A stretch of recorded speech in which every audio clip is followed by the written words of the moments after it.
ધર્મ પ્રકરણમાં દક્ષ યજ્ઞની કથા આવી. 13 કન્યાઓ યજ્ઞને પરણાવી, ધર્મને પરણાવી 13 કન્યાઓ.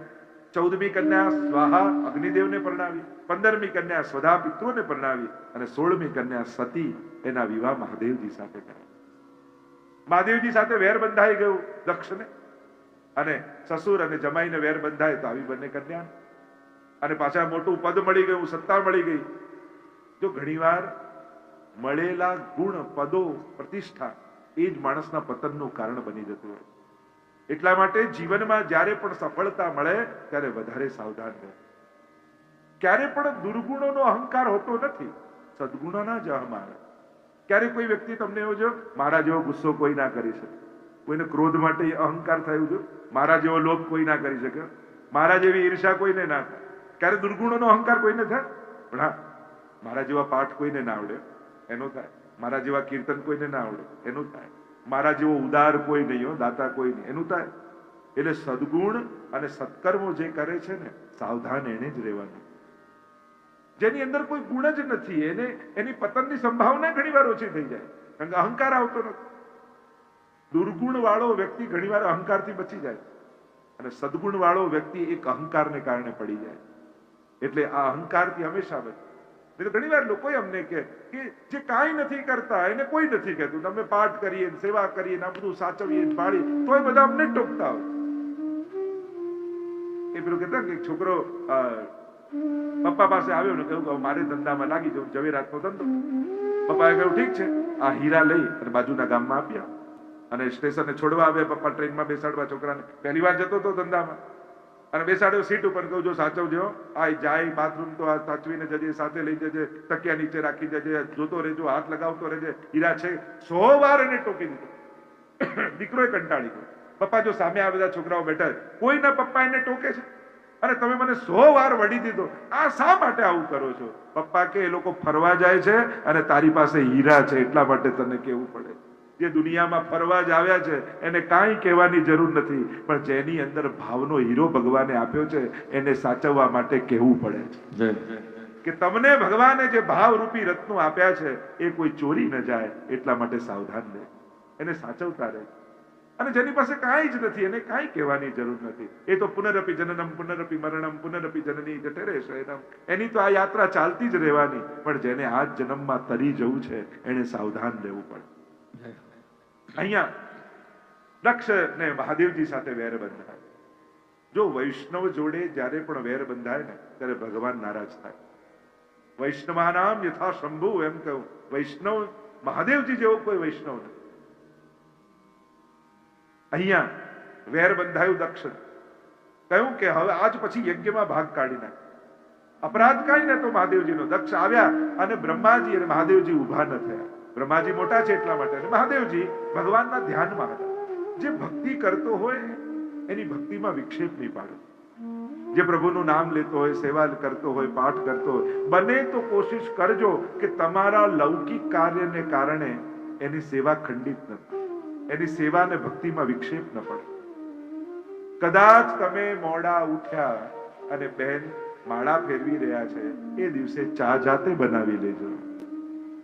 પણ એને માળા મૂકીને ચા બનાવવા જવું પડે.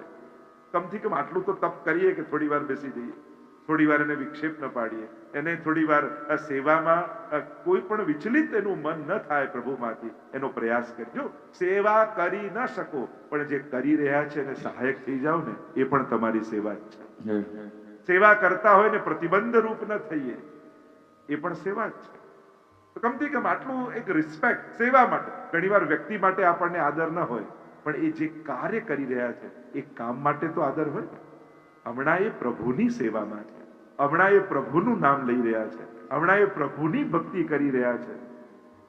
એ વાતનો આદર રાખીને પણ આપણે ઘણીવાર ભલે આપણા લૌકિક કાર્યને થોડાક મોડા કરી દેવા, પણ જેમ આપણે ત્યાં આટલા ભંગને અપરાધ કયા, નિંદ્રા ભંગ, કોઈ સૂતું હોય એને એકદમથી નથી ઉઠાડતા. આપણે કંઈક અવાજ કરીએ કે પગ દબાઈએ કે કંઈક ધીમે રહીને એની આંખ ખુલે એવો પ્રયાસ કરીએ, ઊભો થાય એમ કરીને સીધા કોઈની નિંદ્રા ભંગ, એ અપરાધ કહેવાય. હા, પણ પછી 12 વાગ્યા હોય તોય સૂતા હોય પછી તો આમ જ કરવા પડે. એનો સમય હોય, દરેક વસ્તુ. ભોજન ભંગ, કોઈ ભોજન કરતું હોય તો કોઈ વાત જો થોડી ટાળી શકાતી હોય તો એ ભોજન અધૂરું મૂકીને ઊભો થાય એવા સંજોગ ન બને એનો પ્રયાસ કરવો.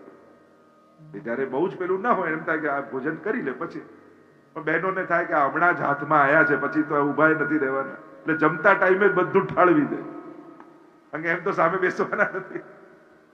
બને તો કોશિશ, હા વાત કરેનો વાંધો નહીં, પણ એને ભોજન મૂકીને ઉભા થવું પડે એવા કોઈના સંજોગ નહીં, અને દોષ કરે. એકાંત ભંગ, કોઈ એકાંતમાં કોઈ ચિંતન કરી રહ્યું છે તો ત્યાં પણ કંઈક થોડોક અવાજ કરી, સાંકળ કકડાવી, પણ એકદમથી એનું એકાંત ભંગ થાય એનો પ્રયાસ. એમ ભજન ભંગ એ પણ અપરાધ. કોઈ ભક્તિમાં છે, કોઈ સેવામાં છે, કોઈ માળા કરી રહ્યું, કોઈ પાઠ, એને અડધી મૂકીને ઉભા ન થવું પડે એનો પ્રયાસ કરે. અહીંયા મહાદેવજી પ્રભુના ધ્યાનમાં હતા. દક્ષને થયું કે અરે મારા માનમાં ઉભા ન થયા, મારા જમાઈ થઈને આજ પછી યજ્ઞમાં એમનો ભાગ બંધ કરાવી દઈશ, પહેલો યજ્ઞ હું કરીશ. અને વિશાળ યજ્ઞનું આયોજન કર્યું. બધાને બોલાવ્યા, પણ દીકરીને જમાઈને આમંત્રણ ન કર્યું. નારદજી આવ્યા ને કહેવા લાગ્યા, અરે તમારા પિતાને ત્યાં આટલો મોટો કે તમે નથી જવાના. પિતાને ત્યાં કોઈ પ્રસંગ હોય તો દીકરીઓ તો પહેલા પહોંચી જવાનું હોય, દીકરીઓથી જ પ્રસંગોની શોભા હોય, તમે નથી જવાનું. અરે અમને આમંત્રણ નથી મહાદેવજી. અરે આટલી જગ્યામાં આમંત્રણ થોડી હોય, ગુરુને ત્યાં, સુરદને ત્યાં, પિતાને ત્યાં, ત્યાં તો પહોંચી જ જવાનું સમાચાર મળે. ત્યાં કોઈ આમંત્રણની રાહ જોવાય? એમ જ ભગવત કથામાં પણ આમંત્રણની રાહ ન જોવાય. સમાચાર મળે કે કથા થવાની છે, પહોંચી જ જવું. હવે જેના લગ્ન હોય એ પોતે તમને કહી જાય કે મારે ત્યાં આવજો, પછી તમે કંકોત્રીની રાહ જુઓ. વરરાજા પોતે કહી ગયો હોય એમ શ્રીનાથજી બાવા ઊંચો હાથ કરી તમને બોલાવતો હોય કે આવ આવ આવ આવ, પછી કઈ કંકોત્રીની રાહ જોવાની? ઉક્ષિપ્ત હસ્ત પુરુષો, એક તારો હાથ ઊંચો શ્રીનાથ, સહુને બોલાવતો ઊંચો કરી હાથ. તો ભગવત કથા હોય એમાં તો લાભ લઈ જ લેવાનો. જો આ કથા અહીંયા લાભ મળી રહ્યો છે, પાછો 4 ડિસેમ્બરે આપણા રાજુભાઈના દ્વારા રિવરફ્રન્ટ ઉપર ભાગવત કથા પાછી થશે. સૂચના મળે એટલે પહોંચી જ જવાનું. અને વચમાં બી જ્યાં અવસર ભગવત કથાના જ્યાં મોકા મળે એ તક ઝડપી જ લેવા. અહીંયા થયું કે પહોંચી જ જવાનું, એમાં આમંત્રણની થોડી રાહ હોય. મહાદેવજી ના પાડી, સતી આગ્રહ કર્યો, નંદીને સાથે મોકલ્યા, અને સતી મહારાણી ગયા અને ભયંકર અપમાન જેવું લાગ્યું. માતાએ જોયું નહીં, પિતાએ મુખ નીચું કરી દીધું, અને યોગાગ્નિ પ્રગટ કરાવીને ભળભળ સતી મહારાણી બળવા લાગ્યા. દોડતા ગયા, નંદી સમાચાર આપ્યા, વીરભદ્રને પ્રગટ કર્યો. મહાદેવજીએ આખા યજ્ઞનો વિધ્વંસ કરી. કારણ કે વૈષ્ણવના વિરોધથી જે કાર્ય થતું હોય, જે કાર્યમાં વૈષ્ણવનું અપમાન થાય, ત્યાં ઠાકોરજીને ક્યારે આનંદ થતો? પ્રભુની પ્રસન્નતા વૈષ્ણવની પ્રસન્નતામાં. આપણા પ્રસંગમાં જ્યારે વૈષ્ણવ આનંદ કરતા કરતા પાછા જતા હોય ને, ત્યારે માનજો કે આપણો પ્રસંગ ઠાકોરજીએ સ્વીકારી લીધો. પ્રભુને આપણા ઉત્સવમાં ખૂબ આનંદ આવ્યો છે. એનું પ્રમાણ શું? કે વૈષ્ણવના હસતા ચહેરા, વૈષ્ણવના ખીલેલા ચહેરા. આપણે તો એમ કહેવાય ને કે આજે ઠાકોરજી આરોગ્યા. એનું પ્રમાણ શું? તો કે ભોજન કરવા બેઠા હોય ત્યારે અચાનક વૈષ્ણવ પ્રસાદ લેવા આવી જાય અને એને પ્રસાદ લેવડાવો ત્યારે માનજો આજે ઠાકોરજી ખૂબ આનંદથી રાજભોગ આરોગ્યા. આ જેનું પ્રમાણ છે. વૈષ્ણવ પ્રસન્નતાએ ઠાકોરજી પ્રસન્ન થતા હોય છે. શિરચ્છેદ કરી દીધું દક્ષનું, બકરાનું મોઢું લગાડ્યું દક્ષને, અને આમ આખો દક્ષ યજ્ઞનો વિધ્વંસ થયો છે. આગળ અર્થ પ્રકરણમાં ધ્રુવ ચરિત્ર આવ્યું. ઉત્તાનપાદ રાજા, બે રાણી, સુરુચિ અને સુનીતિ.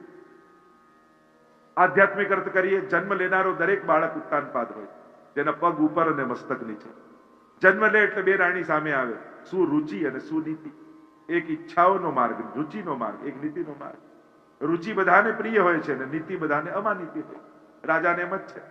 બંનેને એક એક પુત્ર છે. નીતિ વાળો ધ્રુવનો વિચાર, શાશ્વતતાનો વિચાર કરે, પુત્ર છે ધ્રુવ. અને રુચિ વાળો ઉત્તમતાનો વિચાર, હજી સારું શું, હજી લેટેસ્ટ શું, હજી નવું શું, એટલે પુત્ર છે ઉત્તમ. બંને રમી રહ્યા હતા બાળકો, અને ઉત્તમ ધીમે રહીને પિતાના ખોળામાં આવીને બેસી ગયો. આ દ્રશ્ય જોયું ધ્રુવે. એને થયું હું પણ બેસું. જ્યાં બેસવા જાય રુચિ દોડતી આવી, હાથ પકડ્યો, ખેંચીને ફેંક્યો ધ્રુવને. કહ્યું જો પિતાના ગોદમાં બેસવું છે તો જા, વનમાં જા, તપ કર, ભગવાન પ્રસન્ન કર, અને ભગવાન પ્રસન્ન થઈને માંગવાનું કે તો માંગજે કે તું મારી કુખે જન્મ લે તો જ પિતાના ખોળામાં બેસ. ધ્રુવને ખૂબ આઘાત લાગ્યો. રડતો રડતો પોતાની મા પાસે આવ્યો, બધું જ વૃત્તાંત સંભળાવ્યું. માએ કહ્યું બેટા, આજ સુધી જે વાત મેં તને નથી કહી એ વાત તારી સુરુચિ માએ કહી છે. એ તો તારી ગુરુ છે.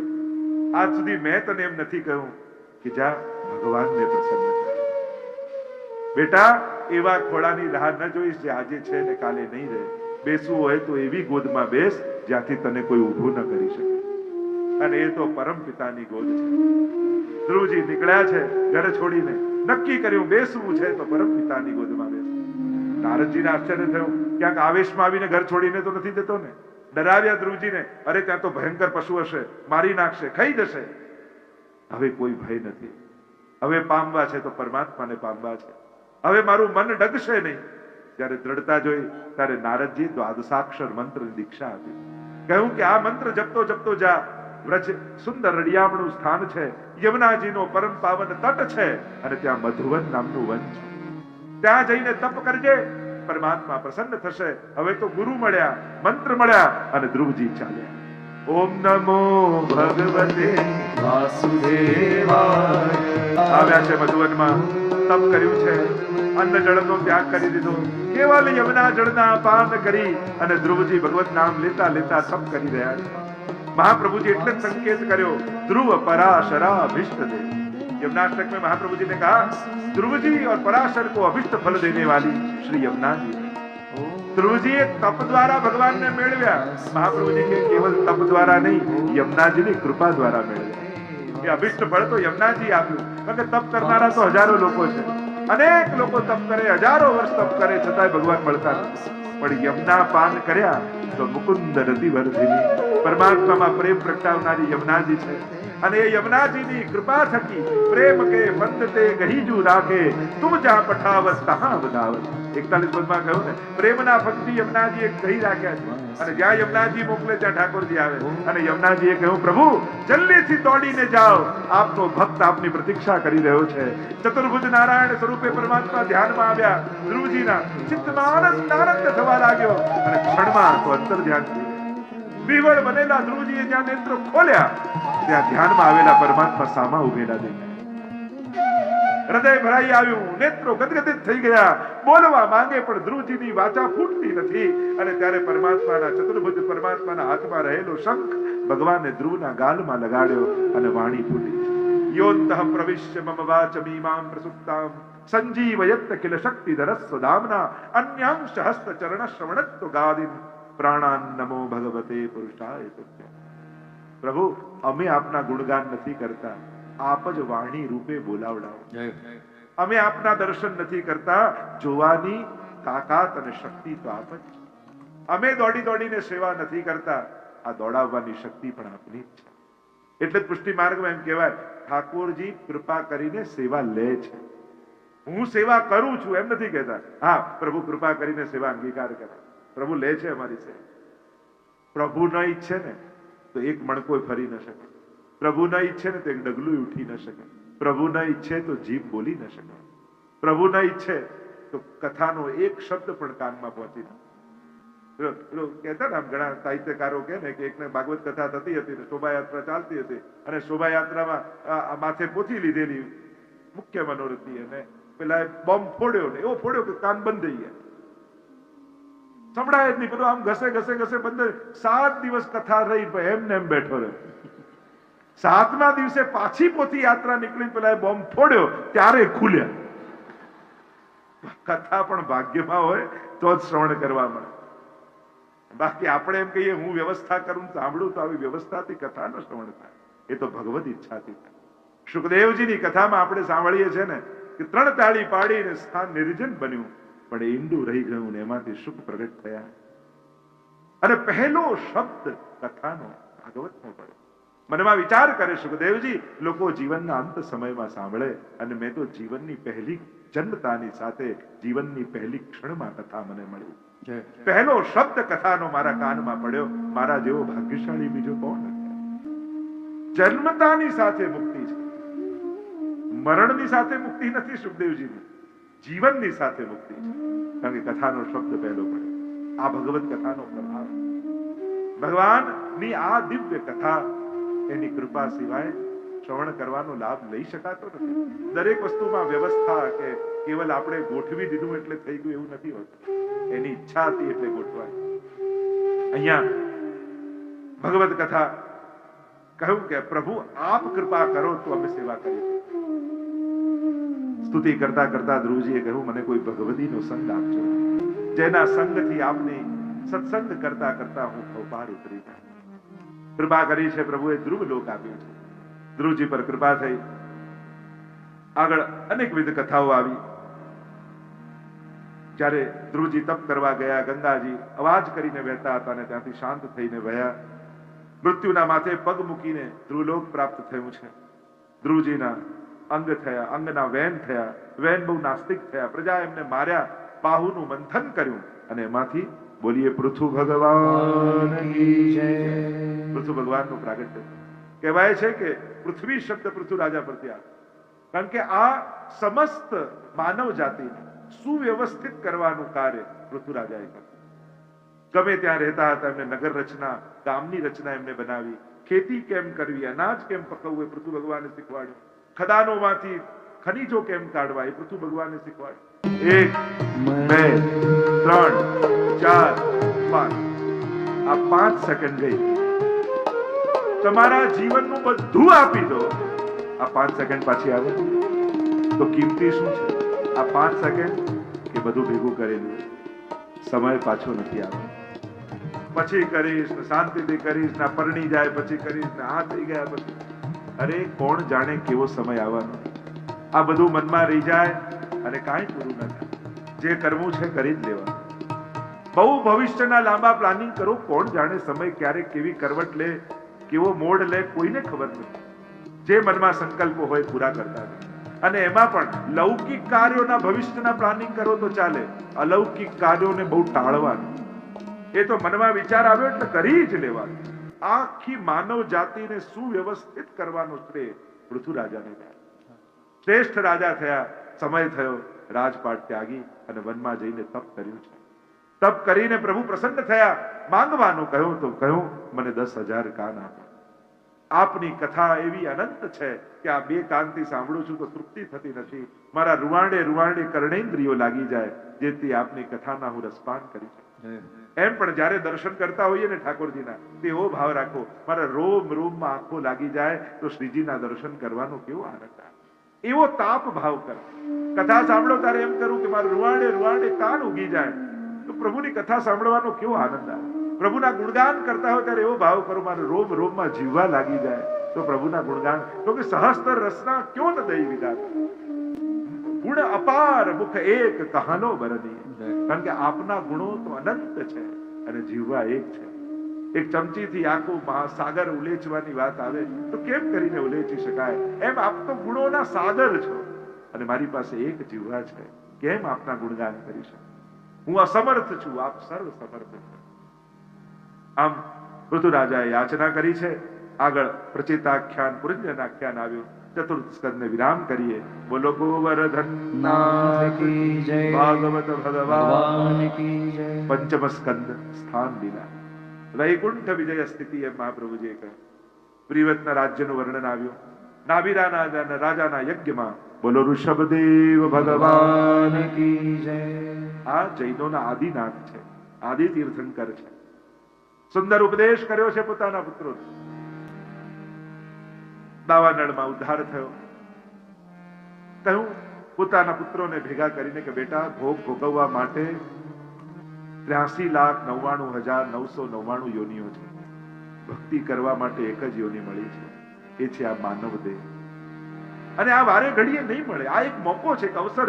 બાકી બધામાં તો કરેલા કર્મો ભોગવવાના, એટલે ભોગ યોનિ કહેવાય.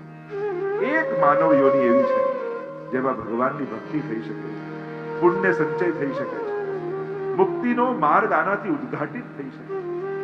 બાકી બધા દેહ છે, જીભ બધા પાસે છે. પોપટ પણ રામ બોલે છે, પણ એ રામના કાન સુધી પહોંચતું નથી. માણસને એવી જીભ મળી છે કે રામ બોલે ને તો રામ સાંભળે, કૃષ્ણ બોલે તો કૃષ્ણ સાંભળે. એવી જીવવા મળી. કાન બધાને મળે. કોઈ પક્ષી ઉડતું ઉડતું અહીંયા આવીને બેસી જાય તો એના કાનમાં શબ્દો પડી શકે છે, પણ એનાથી એના પર કૃપા નથી થતી, એનો ઉદ્ધાર નથી થતો. માણસ પાસે એવા કાન છે કે કેવલ કાનથી કથા સાંભળે ને તો જન્મ મરણના ચક્કરથી છૂટી શકે. અરે વિચાર કરો ને, માનવ યોનિ સિવાય એવી કઈ યોનિ કે જેથી તમે આ હોલમાં બેસી શકો? અત્યારે તમે આ હોલમાં બેઠા છો એનું એક મુખ્ય કારણ બતાવું, અને તમે માણસ છો એટલા માટે. અરે ગાય પણ હોત ને તોય હિયો હિયો કરીને લોકો બહાર કાઢનાર. ચલો તમે ગાયને ઉત્તમ યોની માનો છો, ગાય પણ બન્યા હોત તો તમને અહીંયા કોઈ હોલમાં આવત? માણસ સિવાય તમે શું હોત તો તમે અહીંયા આવી શકો? કોઈ ઘૂસવાની વ્યવસ્થા? આપણે તો બારી બાબત કોઈ પક્ષી ઘૂસી ના જાય, કોઈ જીવ જંતુ ના આવી જાય, એના માટે જાળી નાખી રાખે. માણસ છો એટલે અહીંયા છે. અને એક વસ્તુ યાદ રાખજો, આ માનવ દેહ વારે ઘડીએ મળે એવા ખોટા ભરોસે રહેતા નહીં. કોણ જાણે આપણે કયા કર્મોથી માનવ થયા, કોના આશીર્વાદથી માનવ થયા, અને એમાં પણ વૈષ્ણવ કુળમાં જન્મ મળે. જુઓ, ભગવદ ગીતામાં ભગવાન સમજાવે છે, તમને એવા ઘરમાં જન્મ મળે જ્યાં ભક્તિ કરવાની બધી સુવિધા હોય તો માનજો ગયા જન્મમાં તમે અખૂટ પુણ્યો કર્યા છે, જેથી વૈષ્ણવ કુળમાં તમારો જન્મ થયો. સુચિનામ શ્રીમતાંગે, ભગવાનના વચન છે કે એવા કુળમાં હું એને જન્મ આપું છું, એવા ઘરમાં એને જન્મ આપું છું જ્યાં એને ભક્તિ કરવાની બધી જ સુવિધા મળે. તમે ભાગ્યશાળી છો, તમે હાથમાં માળા લઈને ઘરમાં બેસવાના. કોઈ ઘરમાં એવું ખરું કે તમને રોકે? તમને એમ થાય કે યુવાન કોઈ છોકરો એમ કે મમ્મી આજે ઠાકોરજીનો શૃંગાર હું કરીશ, આ ઠાકોરજીને હું ભોગ ધરીશ, એ લોકો રાજી થશે કે નારાજ થશે? અરે હા ચાલ તને બધું બનાવી આપું, તું ધર. કેવી અનુકૂળતા, કેવી સુવિધા! માનજો કે તમે ગયા જન્મમાં ખૂબ પુણ્યો કર્યા છે, જેથી એવા ઘરમાં છો જ્યાં ભક્તિ કરતા તમને કોઈ રોકતું નથી, ઉલટાના સાથ. ભાગ્યશાળી છે, મહાપ્રભુજી જેવા ગુરુ આપણને મળ્યા. કોણ જાણે આ ફરી કયા જન્મમાં આવું સૌભાગ્ય મળશે? માનવ દેહ, વૈષ્ણવના કુળમાં જન્મ, ઘરે ભગવત સેવા અને મહાપ્રભુજી જેવા ગુરુ. આમાં ઉદ્ધારમાં બીજું ખામી શું રહ્યું? આ જીવનું કલ્યાણ નહીં થાય એમાં બાકી શું રહ્યું? અરે પ્રભુ ગોતતા ગોતતા આવે કે આ વલ્લભનો સેવક ક્યાં મને મળે? પ્રભુએ બધી જ વ્યવસ્થા કરી આપી, અને તોય જો ચૂકી ગયા તો તમારું દુર્ભાગ્ય. અરે તેને ઉપર રહ્યા દેવ ધિક્કાર બોલે, જેને કણિકા ન ચાખી. વલ્લભાખ્યા. આટલી બધી અનુકૂળતા છતાંય દિવસમાં એક વાર પણ ઠાકોરજીને દંડવત કરવા નથી જઈ શકતા, તો તમારા જેવો દુર્ભાગી બીજો કોણ હોય? આટલી બધી અનુકૂળતા હોવા છતાંય એક વાર મહિનામાં જારી ન ભરો તો તમારા જેવું દુર્ભાગી. આટલી બધી અનુકૂળતા હોવા છતાં એક કણિકા મિશ્રી મોઢામાં પ્રસાદી ન મૂકી તો આપણા જેવું દુર્ભાગી. કારણ કે વિચાર ઠાકોરજીએ મોકલ્યો છે. પ્રભુને બધી ખબર છે, આપણે જાણતા. કાલની આપણને ખબર નથી, પણ કાલની ઠાકોરજીને ખબર છે, એટલે આજે વિચાર આપ્યો છે. કારણ કે કાલનું એ જાણે છે. આજે એને આપ્યું એટલે આજની ઘડી તે રડી આપ્યું. આપણે ત્યાં તો આજનો લાવો લીજીએ છે, આજની વાત છે. અને આજે જે જીતી લીધા, આજે જે કરી લીધું, એટલે પેલા સુરદાસની વાર્તામાં આવે ને કે પેલા દર્શન કરવા માટે પેલા વણિકને કહેવા આવે દુકાનદારને કે ચાલ દર્શન, કે પછી આવીશ, કાલે આવીશ. એટલે એને પદ લખ્યું, આજ કામ કાલ કામ પરસો કામ કરનો, પાછે કામ હી મેં મર. આ કરીશ ને પછી કરીશ ને ફરી કરીશ, કોણ જાણે? સારી તકો મળી હોય તો ઝડપી લે, સારા અવસર મળ્યા હોય તો ઝડપી લે.